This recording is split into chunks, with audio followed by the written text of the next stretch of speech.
दैत्य दंभिकासुर ने राजा विक्रमादित्य को अपनी छठा प्रश्न यानी छठी गुत्थी कहना आरंभ किया। तो सुनो राजा, एक नगर में धर्मदत्त नामक एक ब्राह्मण रहता था, बहुत विद्वान और अत्यंत गुणयुक्त। परंतु उसका एक पुत्र था जो पिता के समान तेजस्वी तो था, परंतु जुए का अति शौकीन।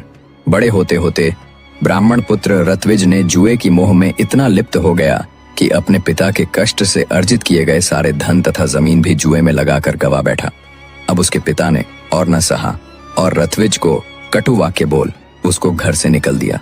घर निकाला ऋत्विज ने नगर नगर भटकने के बाद एक दिन एक तेजस्वी योगी के आश्रम में जा पहुंचा। योगी ने उसे देखते हुए पूछा, तुम कौन हो वत्स और उदास क्यों हो? ऋत्विज ने रोते हुए अपना सब हाल कह सुनाया। योगी ने कहा, पहले भोजन कर लो, प्रतीत होता है तुमने कई दिन से कुछ नहीं खाया। ऋत्विज बोला, मैं ब्राह्मण पुत्र हूँ, भिक्षा कैसे खा सकता हूँ? योगी को उसका अभिमान तथा मोह माया को भांपने में देर न लगी। उसने अपनी सिद्ध विद्या से एक स्वर्ण महल और सुंदर स्त्री की माया रच दी।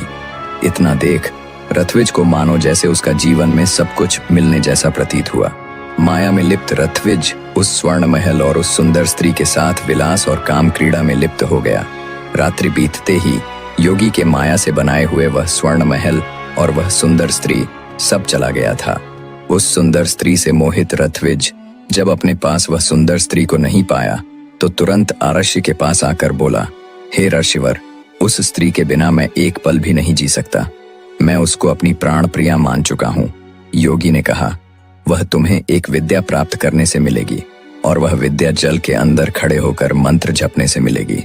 लेकिन जब वह स्त्री तुम्हें मेरी सिद्ध से मिल सकती है तो तुम विद्या प्राप्त करके क्या करोगे?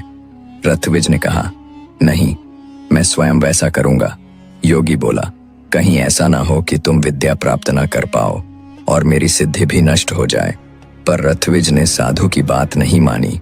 योगी ने उसे नदी के किनारे ले जाकर मंत्र बता दिए और कहा कि जब तुम जप करते हुए माया से मोहित होगे तो मैं तुम पर अपनी विद्या का प्रयोग करूंगा। उस समय तुम अग्नि में प्रवेश कर जाना। ऋत्विज जप करने लगा। जब वह माया से एकदम मोहित हो गया तो देखता क्या है कि वह किसी ब्राह्मण के बेटे के रूप में पैदा हुआ है। उसका ब्याह हो गया, उसके बाल बच्चे भी हो गए। वह अपने जन्म की बात भूल गया। तभी योगी ने अपनी विद्या का प्रयोग किया। ऋत्विज माया रहित होकर अग्नि में प्रवेश करने को तैयार हुआ। उसी समय उसने देखा कि उसे मरता देख उसके माँ बाप और दूसरे लोग रो रहे हैं और उसे आग में जाने से रोक रहे हैं। ऋत्विज ने सोचा कि मेरे मरने पर ये सब भी मर जाएंगे और पता नहीं कि योगी की बात सच हो या ना हो। इस तरह सोचता हुआ वह आग में घुसा तो आग ठंडी हो गई और माया भी शांत हो गई। ऋत्विज चकित होकर योगी के पास आया और उसे सारा हाल बता दिया। योगी ने कहा, प्रतीत होता है कि तुम्हारे करने में कोई कसर रह गई। योगी ने स्वयं सिद्धि की याद की पर वह नहीं आई। इस तरह योगी और ऋत्विज दोनों की विद्या नष्ट हो गई। इतनी कथा कहकर दंभिकासुर ने पूछा, अब बताओ राजा विक्रमादित्य कि दोनों की विद्या क्यों नष्ट हो गई? विक्रमादित्य बोले, इसका जवाब साफ है, निर्मल और शुद्ध संकल्प करने से ही सिद्धि प्राप्त होती है। ऋत्विज के दिल में शंका हुई कि पता नहीं योगी की बात सच होगी या नहीं।